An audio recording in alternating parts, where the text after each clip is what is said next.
Daily page Ulhasnagar, हमारी खबरें हमारी पहचान। बदलापुर में आदर्श विद्यालय स्कूल में 2 बच्चियों के साथ अत्याचार होने के बाद अब उल्लासनगर शहर में महिलाओं ने की तहसीलदार से सुरक्षा की मांग।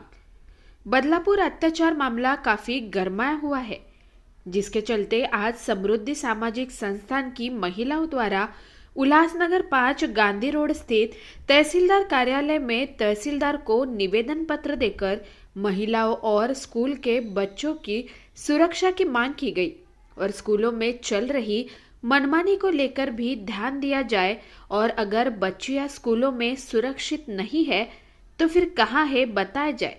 साथ ही उपस्थित महिलाओं द्वारा ये भी कहा गया कि हमें 1500 रुपये नहीं चाहिए, हमें सुरक्षा चाहिए। इस निवेदन पत्र देते समय महिलाओं के साथ छोटे बच्चे भी उपस्थित थे। आज आम्ही उल्हासनगरच्या तहसील कार्यालयासमोर एक धडक मोर्चा घेऊन आलेलो आहेत।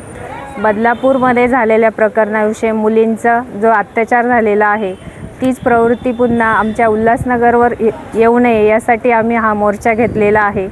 आणि आम्ही या निवेदनात असे सांगितले की सरकारचा जो GR आहे त्याची जर अंमलबजावणी झाली नाही तर आम्ही प्रत्येक शाळांसमोर जाऊन त्याची पाहणी करू आणि नाही झाल्यास आम्ही त्या शाळांना एक धडा शिकूया, म्हणजेच आम्ही सांगू का ती अंमलबजावणी झालीच पाहिजे, म्हणजे जे शासनाचे नियम आहे त्याची काटेकोर अंमलबजावणी झाली पाहिजे।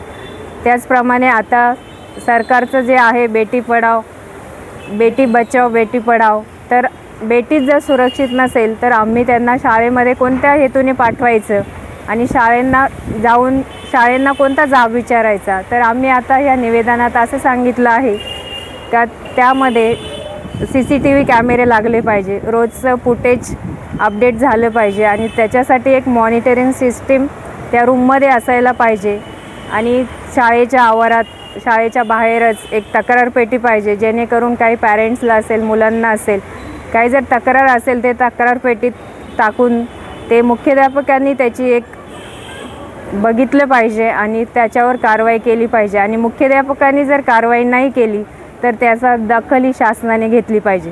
त्याच्यासाठी आम्ही हा मोर्चा घेतला आहे, म्हणजे एक खूपच दुःखनीय आहे, त्याच्यासाठी याची अंमलबजावणी झाली पाहिजे। कई जगहों पे देखा गया है कई महिलाओं द्वारा मेरी लाडली बहना के तरफ से जो महिलाओं को 1500 रुपये दिए गए हैं वो प्रशासन को लौटा कर सुरक्षा की मांग की गई है। इसको आप किस नज़रिए से देखते हैं? सही है? ये तो सही है, ये तो होना ही चाहिए। 1500 दिया, 1500 से क्या बेटी तो बचाएगी नहीं, बेटी तो अच्छे से बच के नहीं रहेगी। 1500 में क्या होने वाला है? 1500 में ना घर चलेगा ना बेटी को सुरक्षित रखेगा। इसके वो 1500 शासन दे से कुछ फ़ायदा ही नहीं है। वो 1500 नहीं चाहिए, लेकिन बेटी बचनी चाहिए। बेटी बचनी चाहिए। हमारी यही मांग है कि स्कूल में जो अभी जो हो रहा है उसके लिए रोकथाम होनी चाहिए। लड़कियों की सुरक्षा स्कूल में सबसे ज़्यादा अच्छी तरह से होनी चाहिए। जो शिक्षण का संस्था है वहीं पे अगर लड़की सुरक्षित नहीं है तो फिर और कहाँ रह सकती है। और स्कूल में अगर कोई लड़की अपने टीचर से कंप्लेंट करती है कि मुझे कोई लड़का सता रहा है या कुछ कर रहा है तो उतनी टीचर लोग भी ध्यान नहीं दिया करते। इसलिए जो कंप्लेंट बॉक्स का जो ये इन्होंने बोला है वो सबसे बहुत अच्छा तरीका है कि चुपचाप अपनी कंप्लेंट जाके डाल दो। प्रिंसिपल ने वो चेक करना चाहिए कि इतनी सारी कंप्लेंट आई है तो उसके ऊपर कार्रवाई होनी चाहिए, ताकि किसी का नाम आगे जाता है ना तो उसके ऊपर टीचर भी ध्यान देती है, इसने मेरी कंप्लेंट की या इसने मेरी कंप्लेंट की, वो लड़का भी ध्यान देता है। तो वैसा नहीं होना चाहिए। जो कंप्लेंट बॉक्स का सिस्टम है वो बहुत ही अच्छा है। हर स्कूल में एक कंप्लेंट बॉक्स होना चाहिए, वहाँ पे स्टूडेंट भी डाल सकते हैं, पेरेंट्स भी डाल सकते हैं, टीचर भी अपनी कंप्लेंट डाल सकती है और प्रिंसिपल को इस पर कंपलसरी ध्यान देना चाहिए कि ये कंप्लेंट आई है तो उसका निवारण होना ही चाहिए।